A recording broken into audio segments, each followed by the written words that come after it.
मित्रांनो, तुमच्या गावामध्ये सरपंच असतो, तर सरपंच ज्या वेळेला निवडून येतो त्याच्या अगोदर तो सरपंच गरीब असतो. त्याच्याकडे ना गाडी असते, ना बंगला असतो, ना शेती असते, ना घर असतं, काय संपूर्णरित्या तो गरीब असतो. आता गरीब सरपंच निवडून आल्यानंतर गरीब होता तो श्रीमंत झाला. आता ते कशामुळं? त्याच्याकडे गाडी आली, बंगला आला, सगळी शेती बिती सगळी भरपूर दौलत आली. आता ती कशामुळे आली? 2000 years later.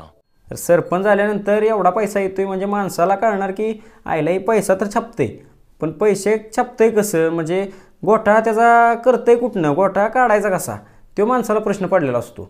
तर आता या व्हिडिओच्या माध्यमातून आम्ही तुम्हाला तेच सांगणार आहे की सरपंच झाल्यानंतर पैसे काढते ती, पण ती पैसे काढते ती कुठनं, आणि पैसे काढते ती तर ती गोठा बाहेरच निघत नाही. तर ती कशा पद्धतीनं गोठा बाहेर काढायचा आहे तीच आम्ही तुम्हाला या व्हिडिओच्या माध्यमातून सांगणार आहे. मित्रांनो, व्हिडिओ तुम्हाला नक्की शेवटपर्यंत बघायचा आहे, जेणेकरून तुम्हाला या व्हिडिओच्या माध्यमातून संपूर्ण ज्ञान भेटणार आहे. मित्रांनो, आपल्या चॅनलवरती जर का नवीन असाल तर चॅनलला सबस्क्राईब करून ठेवायचं आहे, कारण की संपूर्ण अपडेट ग्रामपंचायती असू दे, पंचायत समिती असू दे, तुमच्या सरकारी योजना कुठल्याही असू द्या, त्याच्या संपूर्ण अपडेट आपण सगळ्यात अगोदर या चॅनलवरती टाकत असतो. तर मित्रांनो, आपल्या मराठी भाषेतनं चॅनल आहे, त्यामुळे चॅनलला लगेच सबस्क्राईब करायचं आहे. आता आपण व्हिडिओकडे वळूया. आता ह्या व्हिडिओचा पर्पज काय आहे, तर सरपंचाची आपल्याला तक्रार करायची आहे. आता सरपंचाची तक्रार करायची म्हणल्यावरती सगळा कुटाण्याचंच काम आहे. आता सरपंचाची तक्रार करायची म्हणल्यावरती आपल्याला पुरावा तर लागणार. आता पुरावा घ्यायचं म्हणल्यावर पुरावा गोळा कसं करायचं, तर हे पण तुम्हाला मी सांगणार आहे. तर पुरावा सगळ्यात पहिल्यांदा आपल्याला गोळा करावा लागतील. तर पुरावा गोळा करण्याच्या अगोदर सगळ्यात महत्त्वाचा पर्याय म्हणजे काय आहे, तर RTI म्हणजेच काय, तर माहितीचा अधिकार. आता तुम्हाला माहितीच्या अधिकाराचा एक अर्ज करायचा आहे तुमच्या ग्रामपंचायतीला. तर तिथे ग्रामसेवक असतो किंवा ग्रामविकास अधिकारी असतो, तर त्यांच्याजवळ तुम्हाला माहिती अधिकार अर्ज द्यायचा असतो. तर अर्ज तुम्ही कशा प्रकारे करू शकता, तर अर्ज दोन प्रकारे करू शकता. एक ऑनलाईन प्रोसेस आहे आणि एक ऑफलाईन प्रोसेस आहे. तर माहिती अधिकार अर्ज कसा करायचा याचा व्हिडिओ आपल्या चॅनलवरती ऑलरेडी बनवलेला आहे, त्याची लिंक मी डिस्क्रिप्शनमध्ये दिलेली आहे किंवा वरती इथे आय बटनमध्ये तुम्हाला दिसत असेल. तर तिथून तुम्ही हा व्हिडिओ कंप्लीट झाल्यानंतर बघायचा आहे, नाहीतर मधनं जाशील आणि पुढचा व्हिडिओ काय समजायचा नाही. आता माहिती अधिकार अर्ज कसा करायचा, तर तुम्हाला माहिती अधिकार अर्जात त्या दिलेल्या व्हिडिओप्रमाणे तुम्हाला माहिती अधिकार अर्ज करायचा आहे आणि त्यामध्ये माहिती काय काय मागवायची आहे ते तुम्हाला सांगतो. आता तुमच्या गावामध्ये रस्त्याचं काम झाले किंवा समजून चला एखाद्या रस्त्याचं काम झाले किंवा एखाद्या इमारतीचं सार्वजनिक भवन कुठलं असेल त्या सार्वजनिक इमारतीचं काम झालेलं आहे. तर त्या इमारतीतून किती पैसे काढलेले आहेत, म्हणजेच त्या इमारतीचा पूर्ण तपशील म्हणजे मेजरमेंट बुक जे असतं ते मेजरमेंट बुक MB म्हणतात त्याला, तर ती MB मागवायची आहे किंवा संपूर्ण तपशीलवार माहिती त्या अर्जामध्ये मागवायची आहे. आता तुम्हाला त्या अर्जामध्ये ती माहिती मागवल्यानंतर तुम्हाला ती जे काम आहे तर त्या कामामध्ये किती पैसे खाल्लेले आहेत त्याचा अंदाज लागू शकतो. किंवा तुमच्या गावामध्ये रस्ता झालेला आहे तर रस्त्याचं किंवा भरपूर प्रकारची सार्वजनिक कामे होत असतात. समजा नळ कनेक्शन जोडणे आहे किंवा तुमच्या गावामध्ये बलं लावलेले आहेत, तर ते बलं लावलेली जी आहेत म्हणजे स्ट्रीट लाईट असते, तर त्या स्ट्रीट लाईटवरती बलं लावलेली आहेत. तर स्ट्रीट लाईटची माहिती, तुमचे बलं किती खरेदी केली किंवा कोणत्या खात्यावरून पैसे वर्ग करण्यात आले, कितीचा चेक काढण्यात आला, त्याची संपूर्ण माहिती आपण माहिती अधिकारातून मागवू शकतो. आता ही माहिती मागवली.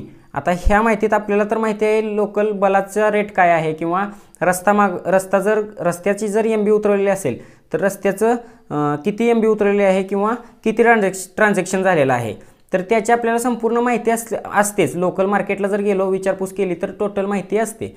तर तुम्हाला काय करायचं आहे, तर ती माहिती गोळा करायची आहे आणि त्यामध्ये जर का तफावत जाणवत असेल तर समजून चालायचं की सरपंचाने घोटाळा केला, सरपंचाने गावाची वाट लावली, एवढं लक्षात ठेवायचं. आता सरपंच ज्या वेळेला गावाची वाट लावतो त्यावेळेला आपल्याला तर तक्रार केलीच पाहिजे. आता तक्रार कशी करायची हा महत्त्वाचा मुद्दा येतो, बरोबर. तर तक्रार कशी करायची त्याच्यावरती सुद्धा आपण व्हिडिओ ऑलरेडी बनवलेला आहे, त्याची सुद्धा लिंक मी डिस्क्रिप्शनमध्ये देऊन ठेवतो. तो सुद्धा व्हिडिओ शेवटपर्यंत बघा, जेणेकरून तुम्हाला सगळं समजेल की कशा पद्धतीने तक्रार करायची आहे आणि सरपंचाची तक्रार कुठे करायची आहे. त्याचप्रमाणे मित्रांनो, तुम्हाला या व्हिडिओमध्ये सुद्धा सांगतो की जर का सरपंचाने घोटाळा केलेला आहे हे तुम्हाला जाणवलं तर तुम्हाला सर्वप्रथम पंचायत समितीला तक्रार करायची आहे. तिथनं जर का काही उत्तर मिळालं नाही किंवा योग्य तो निर्णय घेतला नाही तर तुम्हाला जिल्हा परिषदला जायचं आहे. जिल्हा परिषदला जर अर्ज केला तरीसुद्धा तुम्हाला चालू शकतं. आता पंचायत समितीला ज्या वेळेला तुम्ही अर्ज करणार त्यावेळेस ह्या माहिती अधिकारची जी कॉपी काढलेली आहेत त्या संपूर्ण कॉपी तुम्हाला त्या अर्जासोबत जोडायच्या आहेत. म्हणजेच अर्ज कसा करायचा किंवा काय करायचं ते आपण पाठीमागच्या व्हिडिओमध्ये देखील पाहिलेलं आहे. तर आता अर्ज करताना तुम्हाला संपूर्ण पुरावे जे आहेत ते पुरावे जोडायचे आहेत आणि तसेच गावातील जी लोक असतात, ठराविक लोक असतात तुमच्या गावामध्ये, जी सज्ञान लोक असतात ज्यांना मतदानाचा अधिकार असतो, त्यांच्या तुम्हाला त्या अर्जावरती, तक्रार अर्जावरती सह्या घ्यायच्या आहेत। आता त्या सह्या घेतल्यानंतर सह्या घेऊन तुम्हाला पंचायत समितीला हा अर्ज दाखल करायचा आहे। आता पंचायत समितीला अर्ज दाखल केला, तिथून पोच घ्यायची आहे। पोच घ्यायची मित्रांनो अजिबात विसरायची नाही। पंचायत समितीतून पोच घेतल्यानंतर तिथून जरी काय झालं नाही तर तुम्हाला झेडपीला पंचायत समितीच्या अर्जाची एक प्रत जोडायची आहे, म्हणजे पोच जी असते ती पोच जोडायची आहे आणि झेडपीला अर्ज दाखल करायचा आहे।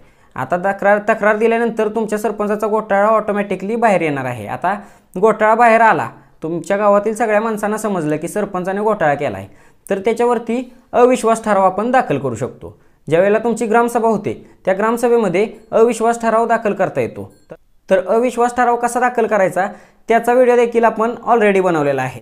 तर मित्रांनो, आपल्या चॅनलवर जर का नवीन असाल तर चॅनलला लगेच सबस्क्राईब करून ठेवायचं आहे, कारण की तुमच्या गावातल्या ज्या नवीन योजना येतात, ज्या शेतकऱ्यांपर्यंत सहजासहजी ग्रामसेवक काय पोहोचवत नाहीत, तर अशा योजना आपण आपल्या चॅनलच्या माध्यमातून देत असतो। तर मित्रांनो, व्हिडिओ जर का आवडला असेल तर व्हिडिओला लाईक करा। आपल्या चॅनलवर जर का नवीन आला असाल तर चॅनलला लगेच सबस्क्राईब करा, कारण अशाच पद्धतीचे नवनवीन व्हिडिओज आम्ही आपणापर्यंत पोहोचवत राहतो। चला मित्रांनो, आजच्या व्हिडिओमध्ये एवढंच। भेटूया अशाच एका नवीन व्हिडिओमध्ये। तोपर्यंत जय हिंद, जय महाराष्ट्र, जय शिवराय।